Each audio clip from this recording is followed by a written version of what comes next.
Hi everyone, welcome back to the channel English బడి official. ఇక్కడ తెలుగులో ఉన్నటువంటి ఈ వాక్యాలను ఇంగ్లీష్లోకి ట్రాన్స్లేట్ చేద్దాం. ఇక్కడ 3 వాక్యాలు ఇవ్వబడినాయి. వీటిని ఇంగ్లీష్లోకి ఈజీగా ఏ విధంగా ట్రాన్స్లేట్ చేయాలో ఈ వీడియోలో తెలుసుకుందాం.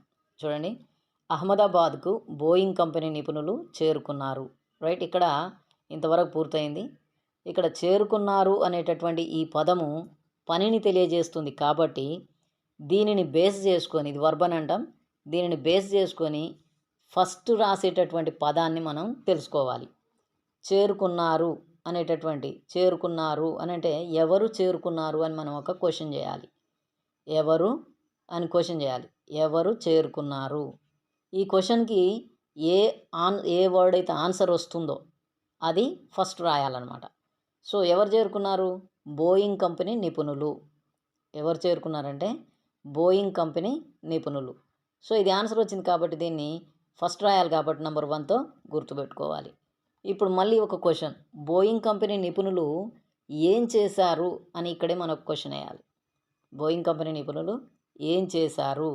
దీనికి ఏ ఆన్సర్ వస్తే అది సెకండ్ రాయాలన్నమాట. సో ఏం చేయాలి? ఏం చేశారు అని మనం క్వశ్చన్ చేయాలి. ఏం చేశారు? ఏం చేశారు అని ఉంది ఇక్కడ. చేరుకున్నారు అని ఉంది. రైట్, చేరుకున్నారు అని ఉంది కాబట్టి దీనిని, ఈ వర్డ్ని ఇంతవరకు ఇది 2వ నంబర్గా మనం గుర్తుపెట్టుకోవాలి. ఇది వర్బు 2వ ప్లేస్లోనే రాయాలి. ఓకే, 2వ ప్లేస్లో రాయాలి కాబట్టి 2వ నెంబర్తో గుర్తుపెట్టుకోవాలి. చేరుకున్నారు. ఇప్పుడు మళ్ళీ మరొక క్వశ్చన్, ఎక్కడికి చేరుకున్నారు? చేరుకోవడం అంటే ఒక ప్లేస్కే కాబట్టి ఎక్కడికి అని మళ్ళీ క్వశ్చన్ వేయాలి. అహ్మదాబాద్కు. ఓకే, ఇక్కడ ఈ కు అనేది ప్రిపోజిషన్, దీనికి సపరేట్ నెంబర్ ఇస్తే ఇవ్వచ్చు. మనమైతే ఇక్కడ ఒకే నెంబర్ ఇద్దాం. మొత్తం వర్డ్కి ఒకే నెంబర్ ఇస్తున్నాం. నంబర్ 3. నంబర్ 2 అయిపోయింది కాబట్టి నంబర్ 3. ఓకే, రాసేటప్పుడు మాత్రం కు ఫస్ట్ రాయాలి, తర్వాత అహ్మదాబాద్ రాయాలి. ఓకే రైట్, ఇప్పుడు మనం దీనిని ఇంగ్లీష్లోకి రాద్దాం. చూడండి, నంబర్ 1 ఏంటి? బోయింగ్ కంపెనీ నిపుణులు. బోయింగ్ కంపెనీ వరకు రాసి నిపుణులు అనేది ఎక్స్పర్ట్స్ అని రాద్దాం. రైట్, చూడండి,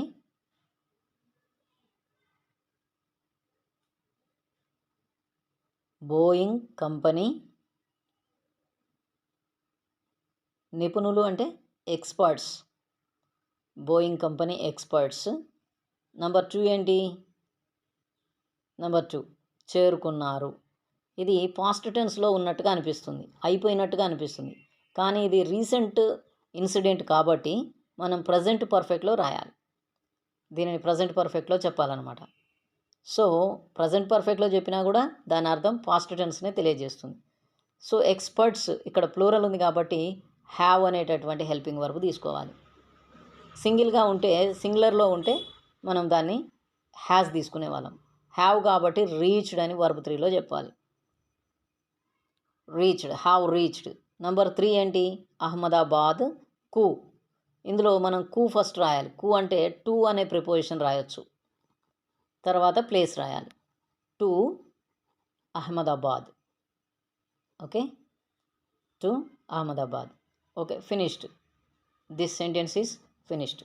రైట్, చూడండి,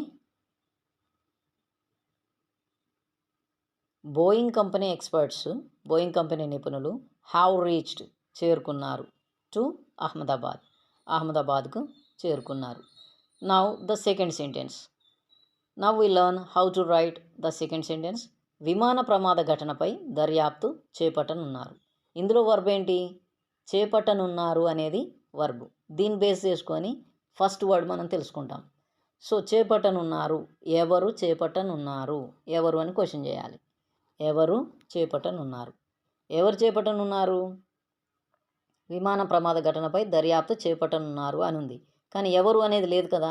సో పైన ఉన్నటువంటి సెంటెన్స్కి సంబంధించిందే కాబట్టి ఇక్కడ ఇచ్చినటువంటి బోయింగ్ కంపెనీ నిపుణులు అనేదే అర్థం. కాబట్టి మళ్ళీ అదే రాయలేం కాబట్టి దాని ప్లేస్లో వారు అని రాయాలన్నమాట. వారు చేపట్టనున్నారు అని రాసుకోవాలి. సో ఇక్కడ మనం దర్యాప్తు కన్నా ముందర మనము దీన్ని వారు అని రాసి దానికి నంబర్ 1 ఇవ్వాలి.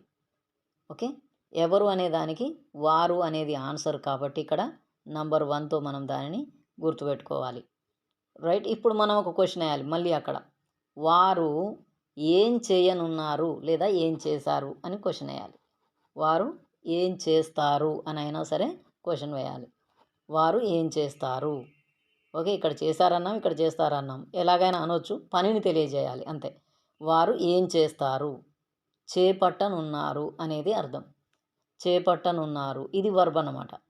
సో యాక్చువల్గా ఇది దీనికి నంబర్ 2 ఇచ్చినప్పటికీ దర్యాప్తు చేపట్టనున్నారు ఇంతవరకు మనకు అర్థాన్ని ఇస్తుంది అన్నట్టు. సో చేపట్టనున్నారు అనే దానికి మనం విల్ ఒక్కదాన్ని తీసుకుంటాం, ఎందుకంటే ఇది చేపట్టనున్నారు అని అంటే ఇది భవిష్యత్తును తెలియజేస్తుంది కాబట్టి భవిష్యత్తు కాలక్రియ తీసుకోవాలి దీనికి, విల్ కానీ షెల్ కానీ. ఓకే, అవసరాన్ని బట్టి. ఏం చేపట్టనున్నారు, దర్యాప్తు. సో దీనికి నంబర్ 3 ఇవ్వాలి. ఏం చేపట్టనున్నారంటే దర్యాప్తు. దర్యాప్తు దేనిపైన చేపట్టనున్నారు, లేకపోతే ఎవరిపైన చేపట్టనున్నారు అంటే విమాన ప్రమాద ఘటనపై. పై అంటే పైన, విమాన ప్రమాద ఘటన పైన అని అర్థం. సో ఇంతవరకు మనం ఈ పై అనే దానికి ఇది ప్రిపోజిషన్ కాబట్టి దానికి సపరేట్ నెంబర్ ఇవ్వచ్చు. ఓకే, రాసేటప్పుడు సపరేట్గా రాయాలి, ఒకటే నెంబర్ ఇద్దాం పై వాక్యంలాగా. ఓకే, విమాన ప్రమాద ఘటనపై. రైట్, ఇంతవరకు అయిపోయింది, ఫినిష్ అయింది. సో దీన్ని మనము ఇంగ్లీష్లోకి రాద్దాం. ఫస్ట్ నెంబర్ ఏంటి, ఫస్ట్ నెంబర్ ఏంటంటే వారు అని రాసాం కదా మనం. వారు, వారు అని అంటే దే, THEY, దే, వారు. సెకండ్ ఏంటి, చేపట్టనున్నారు, ఇది ఫ్యూచర్ టెన్స్ని తెలియజేస్తుంది కాబట్టి విల్, విల్ అనేటటువంటి హెల్పింగ్ వర్బ్ తీసుకోవాలి. They will, they will. Shall ఎప్పుడు రాయాలో అది ప్రత్యేకంగా ఒకసారి తెలుసుకుందాం. దర్యాప్తు, దర్యాప్తు అంటే ఇన్వెస్టిగేషన్. సో మనం ఇక్కడ వర్బ్ రాస్తాం కాబట్టి ఇన్వెస్టిగేట్ అని చెప్పాలి. దే విల్ ఇన్వెస్టిగేట్, వాళ్ళు దర్యాప్తు చేయనున్నారు అని అర్థం. దేనిపైన, విమాన ప్రమాద ఘటన పైన. పై, పై అంటే పైన. సో దీనికి ఆన్, పై అంటే ఆన్ రాయాలి, తర్వాత ప్లేన్ క్రాష్ అని రాస్తే సరిపోతుంది. On the plane crash. Plane అంటే ఏరోప్లేన్, క్రాష్ అంటే ఇక్కడ కూలిపోవడం ఘటన. On the plane crash. Finished. This sentence has also finished. They will investigate on the plane crash, వాళ్ళు విమాన ప్రమాద ఘటన పైన ఇన్వెస్టిగేషన్ చేస్తారు అని అర్థం. Okay, right. మూడవ వాక్యం చూద్దాం. మరోవైపు, మూడవ వైపు, విమానానికి చెందిన కాక్పిట్ వాయిస్ రికార్డర్ దొరికినట్లు అధికారులు చెప్పారు. ఇక్కడ కూడా ఒక వర్బ్ని తీసుకోవాలి. వర్బ్ ఏంటి, చెప్పారు. ఇక్కడ మనం క్వశ్చన్ చేయాలి, ఎవరు చెప్పారు అని క్వశ్చన్ చేయాలి. ఎందుకంటే ఫస్ట్ వర్డ్ రావాలంటే వర్బ్ మీద, వర్బ్ని బేస్ చేసుకొని క్వశ్చన్ చేయాలి. ఓకే, అట్లయితే మనకి ఈజీగా దొరుకుద్ది అనమాట. వేరే మార్గం ద్వారా కూడా తెలుసుకోవచ్చు, కానీ ఇది ఈజీగా ఉంటుంది. ఎవరు చెప్పారు, ఎవరు చెప్పారు అని క్వశ్చన్ చేసుకోవాలి. ఎవరు చెప్పారు, అధికారులు. సో ఇది ఫస్ట్ రాసేటటువంటి వర్డ్, ఇది మనం 1తో గుర్తుపెట్టుకుంటాం. ఓకే, ఇప్పుడు మళ్ళీ ఏం చేస్తారు, అధికారులు ఏం చేశారు, ఏం చేశారు, చెప్పారు. ఇది సెకండ్ రాసే వర్డ్ అనమాట. అధికారులు ఏం చేశారు, చెప్పారు. దీనికి నెంబర్ 2 ఇవ్వాలి. ఓకే, ఇప్పుడు ఏం చెప్పారు, ఎవరికి చెప్పారు, ఈ విధంగా క్వశ్చన్స్ వేసుకోవాలి. ఏం చెప్పారు, విమానానికి చెందిన కాక్పిట్ వాయిస్ రికార్డర్ దొరికింది, దొరికినట్లు చెప్పారు అని అర్థం. సో ఏం దొరికింది అంటే కాక్పిట్ వాయిస్ రికార్డర్, ఇది మూడవ పదం. కాక్పిట్ వాయిస్ రికార్డర్, ఇక్కడికి పూర్తి కాలేదు, ఇంకా ఉంది. రికార్డర్ ఇక్కడి వరకు అనమాట. సో దీనికి నెంబర్ 3 ఇవ్వాలి, మూడవ పదంగా రాస్తాం కాబట్టి. కాక్పిట్ వాయిస్ రికార్డర్, ఇది ఎక్కడిది కాక్పిట్ వాయిస్ రికార్డర్, దీనికి సంబంధించిన పదం ఉందా, ఇంకా ఉంది. చెందిన, విమానానికి చెందిన. చెందిన అనే దానికి మనం సపరేట్ నెంబర్ ఇస్తే కనుక సపరేట్ నెంబర్ ఇవ్వాలి. చెందిన, రైట్. దేనికి చెందిన, విమానానికి, దీనికి మరొక నెంబర్ ఇవ్వాలి, నెంబర్ 5.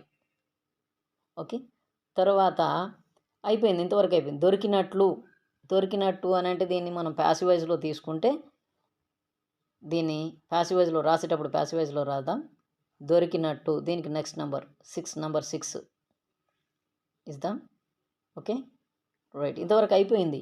అయితే ఇక్కడ మనకు మరోవైపు అనేటటువంటి ఒక వర్డ్ మిగిలిపోయింది పైన, చూడండి. ఓకే, దాన్ని మనం ఫస్ట్ రాద్దాం, అందుకే మనం దానికి నంబరింగ్ ఇస్తలేం. ఫస్ట్ నెంబర్ 1 ఏంటి, ఇది కదా. సో ఇక్కడ మనము ఏం రాయాలి? మరోవైపు అని అంటే ఇక్కడ అఫీషియల్స్ అని రాశాను ఫస్ట్ వర్డ్. దీనికంటే ముందర మనము మరోవైపు అని రాయాలి. ఆన్ ద అదర్ హ్యాండ్ అని రాయాలన్నమాట. తర్వాత అఫీషియల్స్. తర్వాత ఏంటి? చెప్పారు. నెంబర్ 2 చెప్పారు అని అంటే సెడ్ అని చెప్పొచ్చు, లేదా అనౌన్స్డ్ అని కూడా చెప్పొచ్చు. చెప్పారు. ఓకే. అనౌన్స్డ్ అని చెప్పొచ్చు, లేదంటే సెడ్ అని కూడా చెప్పొచ్చు. అనౌన్స్డ్ ప్రకటించారు లేదా చెప్పారు అని అర్థం. దీని తర్వాత దట్ అనేటటువంటి ఒక కంజంక్షన్ రాయాలి. అంటే ఏంటిదంటే అని అర్థం అనమాట. అనౌన్స్ చేశారు ఏంటిదంటే అని అర్థం. నెంబర్ 3 ఏంటి? Cockpit voice recorder. సో ఇది రాయాలి. ఇక్కడ నుంచి కాక్పిట్ వాయిస్, ఇక్కడ నుంచి కాక్పిట్ వాయిస్ రికార్డర్ అని చెప్పాలి. సో ఇది రాయాలి. That the cockpit voice recorder, the cockpit voice recorder, cockpit voice recorder. Next number ఏంటి? నెంబర్ 4 ఏంటి? కాక్పిట్ వాయిస్ రికార్డర్ తర్వాత దీన్ని సివిఆర్ అని అంటాం అనమాట. సివిఆర్ కాక్పిట్ వాయిస్, ఇది కూడా క్యాపిటల్ ఉండాలి. రికార్డర్ ఆర్ క్యాపిటల్ ఉండాలి. Cockpit voice recorder. చెందిన అంటే ఆఫ్, విమానానికి, ఆఫ్ ద ప్లేన్ అని చెప్పాలి. సో ఇది రాయాలి. ఆఫ్ ద ప్లేన్ అంటే విమానం యొక్క లేదా విమానానికి చెందిన అని అర్థం. నెక్స్ట్ ఏంటి? దొరికినట్టు హ్యాస్ బీన్, దొరకడం అంటే ఫౌండ్ అని అంటాం. హ్యాస్ బీన్ ఫౌండ్ అని చెప్పాలి. Has been found. Of the plane has been found అంటే దొరికిన అని అర్థం. రైట్? కనిపెట్టబడిన అని అర్థం. సో అఫీషియల్స్ అనౌన్స్డ్ ప్రకటించారు దట్ ఏంటిదంటే ద కాక్పిట్ వాయిస్ రికార్డర్ అనేది ఆఫ్ ద ప్లేన్కి సంబంధించిన కాక్పిట్ వాయిస్ రికార్డర్ అనేది హ్యాస్ బీన్ ఫౌండ్, దొరికింది అని ప్రకటించారు అని అర్థం. రైట్? ఈ విధంగా సెంటెన్సెస్, తెలుగు వాక్యాలను మనం ఇంగ్లీష్లో ట్రాన్స్లేట్ చేస్తూ ఇంగ్లీష్ తెలుసుకుంటున్నాం. సో ఈ వీడియో నచ్చితే కనుక మీరు షేర్ చేయండి, లైక్ చేయండి, కామెంట్ చేయండి, సబ్స్క్రైబ్ చేసుకోండి. Thank you.